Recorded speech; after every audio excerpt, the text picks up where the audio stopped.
বাবা মার আদরের ছেলে ভার্সিটিতে যাই পড়তে নাকি গুলি খেয়ে মরতে।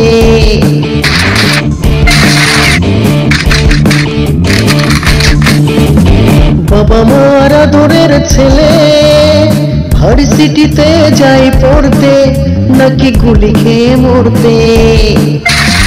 এমনি কত বাবার চোখে, এমনি কত মায়ের চোখে জমে আছে কান্নার জলোচ্ছ্বাস। বলো এ কোন পৃথিবীতে করছি বাস, দেখি পিতার কাঁধে পুত্রের লাশ। বলো এ কোন পৃথিবীতে করছি বাস, দেখি পিতার কাঁধে পুত্রের লাশ। খবরে প্রকাশ জিম্মি করেছে পৃথিবীকে সন্ত্রাস সন্ত্রাস সন্ত্রাস সন্ত্রাস সন্ত্রাস।